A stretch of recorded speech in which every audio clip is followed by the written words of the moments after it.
Donc, nous sommes avec André Manoukian, chez lui, dans son studio, et nous allons parler de son nouvel album qui vient de sortir.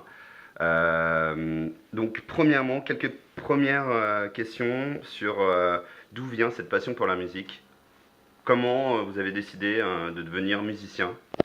On n'a pas le choix en fait, on décide pas vraiment d'être musicien quoi.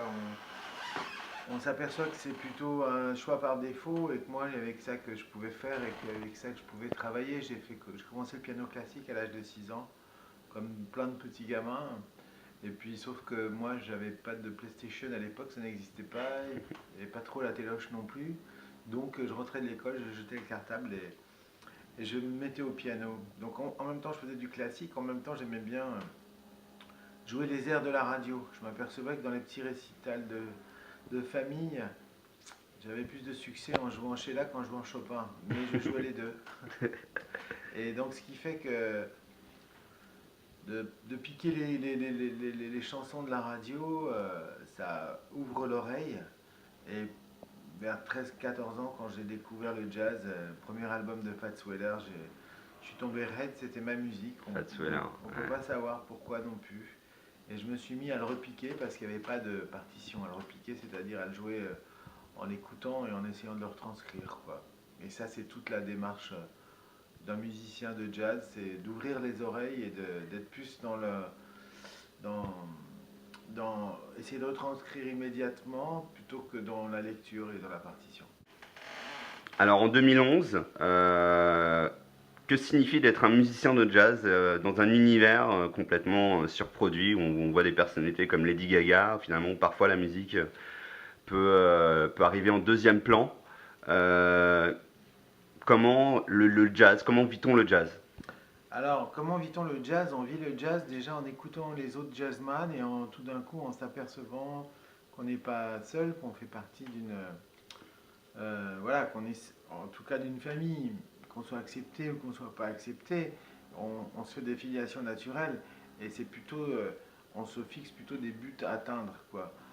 Quand on écoute des pianistes comme Brad Meldo, quand on voit arriver j'allais dire des gamins comme Yaron Herman ou comme Tigran Amassian, on se dit putain, faut y aller là. Donc on est plus j'allais dire ouais, dans une veine artistique, dans un art avec des modèles, avec des buts à atteindre, avec des projets musicaux à essayer d'aboutir. On se regarde les uns par rapport aux autres. Donc ça, c'est la démarche artistique et c'est ce vers quoi on va. Et ensuite, comment on transmet ça au public? Bah, tout simplement par les clubs. Il y a encore des clubs de jazz en France. Il y a beaucoup de festivals l'été. Donc c'est un milieu qui est, j'allais dire, qui est presque entre soi, qui est peut-être moins connu du grand public. Et c'est là que moi, j'allais dire, j'interviens parce que dans le milieu a envie de s'ouvrir un petit peu, le jazz naturellement. Euh, Moi, j'amène peut-être un public qui vient un peu d'ailleurs encore. Souvent, dans mes premiers concerts de jazz, il y a 3-4 ans, il y avait beaucoup de gens qui venaient de la télévision. Donc, tout d'un coup, on se retrouvait à saluer, puis je regardais le New Morning et je disais, mais c'est pas possible, il y a 90% de femmes. Qu'est-ce que c'est que ça? D'habitude, il y a des barbus, il y a des intellos, il y a des. Et là, mon batteur qui était un sexopathe me disait, c'est génial de jouer avec toi, waouh! On était en train de saluer et je regardais tout ça, j'étais limite un peu triste. Et maintenant, j'allais dire que le public est mélangé. Et, euh, et très souvent, les gens me disent, c'était mon premier concert de jazz. Et merci, vous nous avez fait découvrir une musique et vous nous avez fait voyager. Donc il y a toujours moyen de toucher un public. C'est vrai que c'est une musique qui est à la fois savante, mais qui pourrait paraître hermétique. Mais Mhm. quand on la voit en live, j'ai Sûr. j'ai souvent amené des amis qui ne sont pas vraiment dans ces codes-là, qui apprécient d'autres musiques, Mhm. mais dans un concert, quand on voit des musiciens qui jouent, qui improvisent, qui se mettent en transe pendant des heures, on sort pas indemne. Sûr. Et même si on ne connaît pas les codes, on est touché. Donc c'est une musique qui ne demande qu'à être connue. Et par contre, quand on est à l'intérieur, c'est c'est du taf, quoi. C'est Mhm. vraiment. Donc comme je vous disais, c'est un monde à soi et avec c'est comme si vous rentrez dans le monde des montagnards ou tout d'un coup, Mhm. quoi. et vous dites, bon, moi j'en suis où je peux aller, c'est quoi mon style, comment m'inscrire, toutes ces questions, on ne se les pose pas frontalement, Mhm. mais on les a quelque part dans C'est sa une démarche tête. d'artiste aussi. Et Enfin, je pense voilà. que dans d'autres secteurs, ça pourrait être la même chose. Mais effectivement, c'est une vraie démarche d'artiste de remise en question régulière. Et, ok. Donc, dans votre album Mélanchologie qui vient de sortir, on retrouve un côté assez oriental. D'où vient enfin, quelles ont été vos influences sur cet album? Et peut-être, est-ce que c'est un retour aux sources, tout simplement? Alors en fait, j'ai retrouvé la musique de mes ancêtres il y a 4 ans par hasard.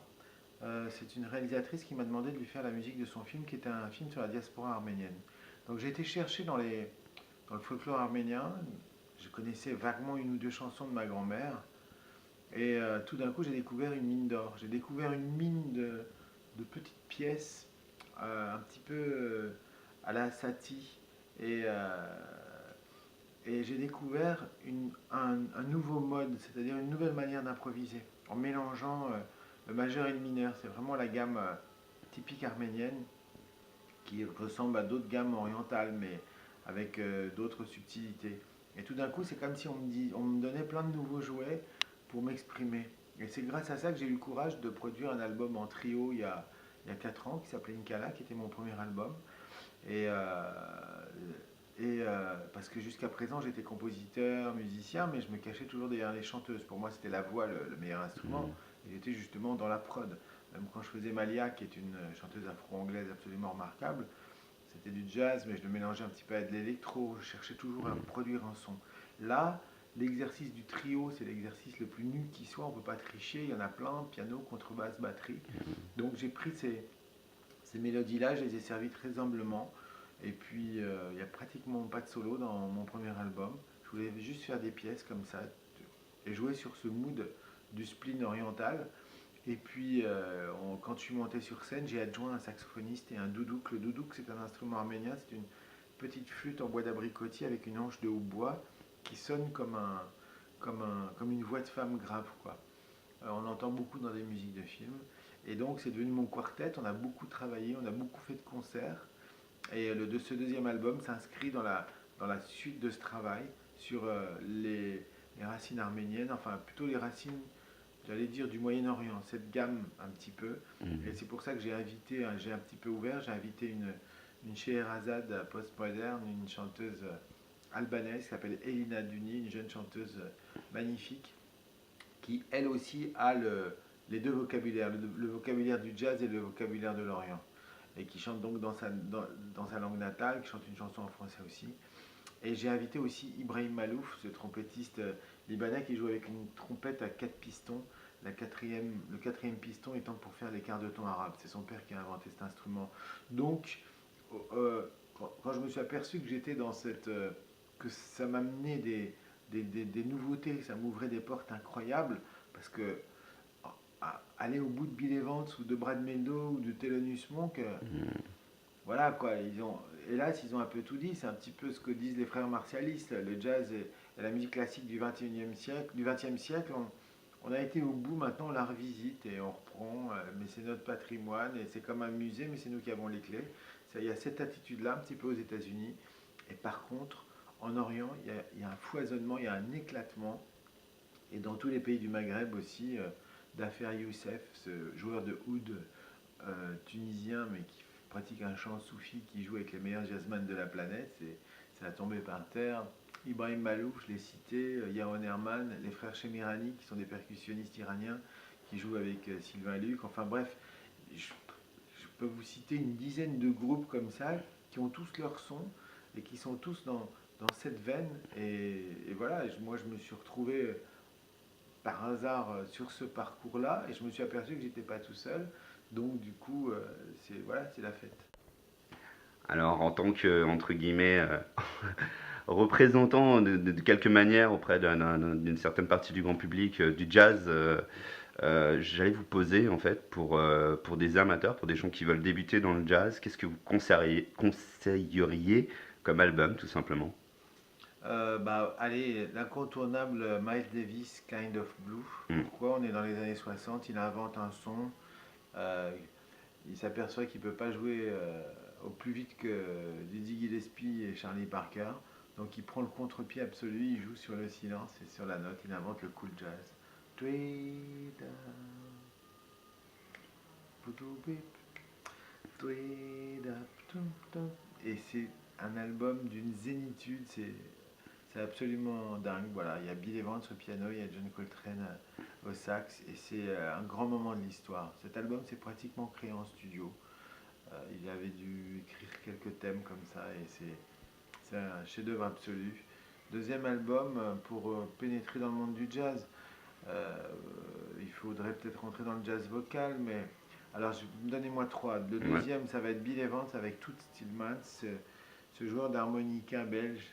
Et c'est un album qui s'appelle Affinity, et c'est magnifique. C'est-à-dire quand les solos sont comme des mélodies, ça vous touche le cœur. Le problème des solos, c'est que des fois, ça peut vous perdre. Les mecs qui font des déluges de notes et Mm. qui partent comme ça en transe. Or, les solos de Bill Evans sont comme des mélodies. C'est vraiment l'héritier de Debussy, de Ravel, qui emmène l'harmonie euh, presque jusqu'à la dissonance, mais c'est une dissonance qui est tellement belle qu'elle vous crée juste une tension et elle vous brise un peu le cœur. Et tout Stillman, c'est un dialogue qu'il fait avec lui, avec son harmonica remarquable, et ces deux voix qui se mélangent, c'est magnifique. Là aussi, ils devaient faire qu'un titre ensemble et ils sont tellement plus qu'ils ont fait cet album-là. Et puis, un dernier album, moi je pense qu'il faut se faire faut se faire un best-of d'Ella Fitzgerald. Euh, Avant, j'aimais mieux Sarah Vaughan qu'Ella Fitzgerald. Et je trouve que Ella Fitzgerald a mieux vieilli que Sarah Vaughan. Sarah Vaughan, elle était dans une attitude un peu diva, comme ça, très sérieuse, avec un vibrato remarquable et tout. Et Ella Fitzgerald, pour moi, c'était un peu un clown quand elle faisait les impros. Mais quand elle a chante des ballades, ça vous juste déchire le cœur. Donc vous achetez un disque de ballades d'Ella Fitzgerald.